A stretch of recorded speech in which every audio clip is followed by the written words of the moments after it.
E aí pessoal, tudo bem? Isaac Aranha aqui, vamos continuando a nossa aula dos nossos módulos aqui. Agora nós vamos começar um módulo super especial que é o módulo de Cristologia, ok? Onde nós vamos analisar aqui sobre a natureza da pessoa de Cristo e o que acontece. Nós temos muitas tretas, muitas controvérsias, muitas questões que podem ser retiradas daqui, ok? Por isso eu vou pedir para você dar uma atenção especial nesse módulo aqui.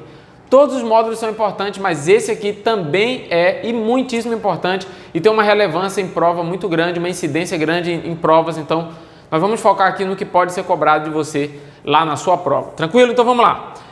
Como eu já disse em módulos anteriores, o nosso livro de Teologia Sistemática Pentecostal, ele foi escrito para alcançar um público não necessariamente teológico, tá? Então, muitas vezes ele acaba sendo devocional, bate-papo, ambiente meio igrejesco, digamos assim, um evangeliquez ali de igreja, aquele negócio assim. Muito bem, então por isso eu estou crivando aqui, estou fazendo um filtro, ok? Para poder determinar aqui o que pode estar na prova ou não, tá bom? Focando naquilo que tem mais incidência e mais possibilidade de cair na sua prova. Muito bem, quando nós vamos estudar Cristologia, obviamente o estudo da pessoa de Cristo, da pessoa de Cristo, né? De Jesus Cristo, e nós vamos já ver que Cristo não é um nome, é um título, vamos já ver isso. E a primeira coisa que ele começa abordando é a questão de nomes e títulos de Jesus. Fazendo a primeira comparação, até para explicar sobre Cristo, ele traz a ideia do Messias, tá, do Antigo Testamento, que isso aqui tem uma ligação direta com o livro do profeta Isaías. Isaías, capítulo 61. Lá em Isaías 61, nós temos uma profecia que diz que o Espírito do Senhor Jeová está sobre mim, pelo que me ungiu. Essa unção que nós vemos descrita aqui em Isaías 61, tá? No hebraico vai ser o termo Meshiá, que nós vamos chamar de Messias, ok? Então, quem o povo hebreu aguardava? Eles aguardavam o Messias, o ungido, o profeta de Deus, o ungido de Deus que iria então libertá-los, ok?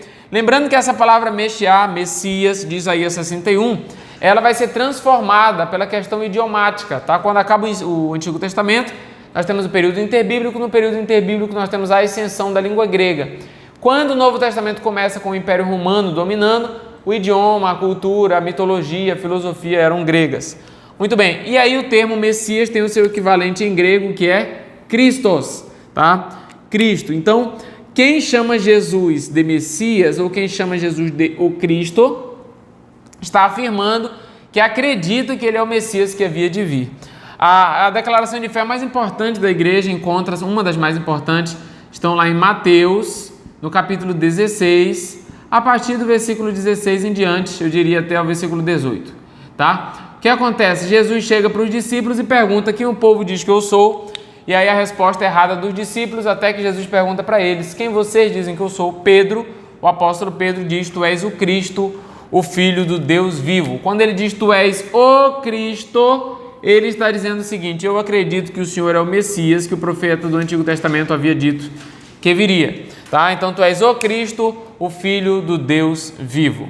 Muito bem, então o nome de Jesus, nós temos aqui Jesus, ok? Aportuguesando o nome dele, em grego Jesus, em hebraico Yoshua. Cristo é o título do grego ali que significa ungido, tá? E Senhor. Essa expressão Senhor tem ligação direta com os romanos. Lembra que os romanos, pessoal, eles estavam dominando ali. E esse domínio, ele era feito por meio de títulos, principalmente do imperador de Roma, que era o César. Todo cidadão romano leal a César tinha que dizer César é Senhor. César é Senhor, mas ele tinha que falar essa expressão em grego, porque politicamente era romano, mas a cultura era grega. César é Senhor, em grego é César Reimai Kyrios. Então, olha aqui, ó, Kyrios é a expressão Senhor.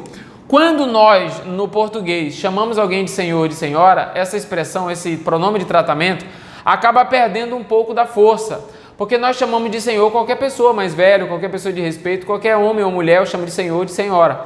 Mas Senhor no Novo Testamento está diretamente ligado à expressão em grega Kyrios. E essa expressão Kyrios, Senhor, está ligada a uma expressão do Antigo Testamento que era Adonai. Adonai. E o que Adonai significa em hebraico? Senhor também.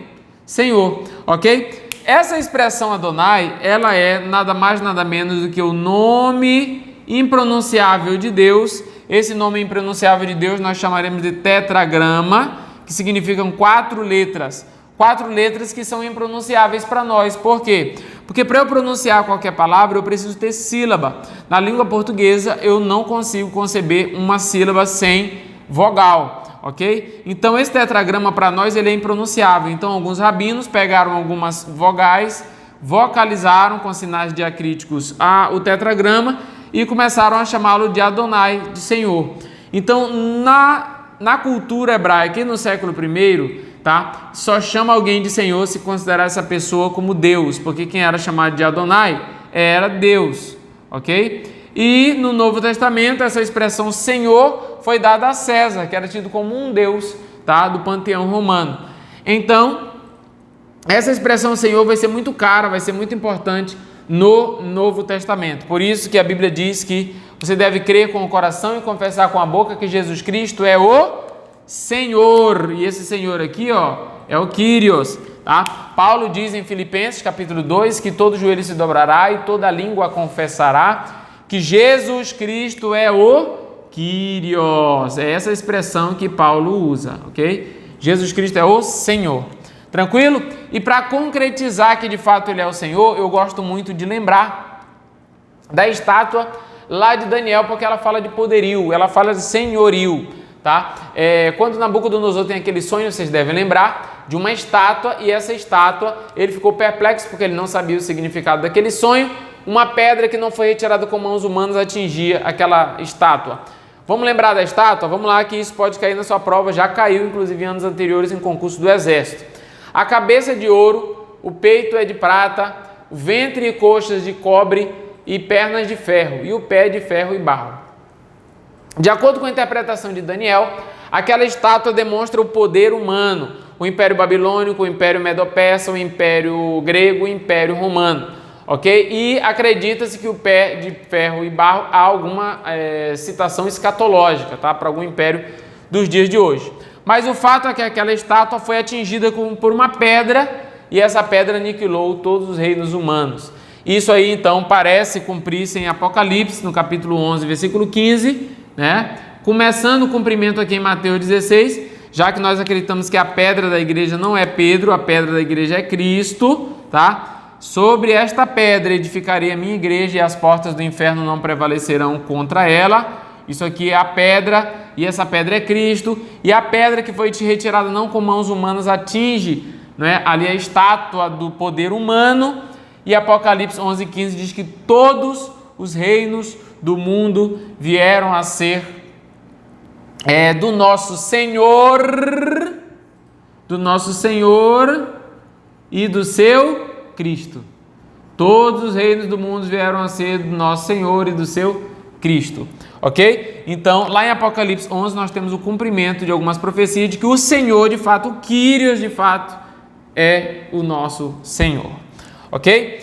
Lembro ainda vocês, e o nosso autor também vai trazer essa memória para nós, a memória do que foi escrito na cruz. E o que foi escrito lá na cruz? Jesus Nazarenus Rex Iodearum.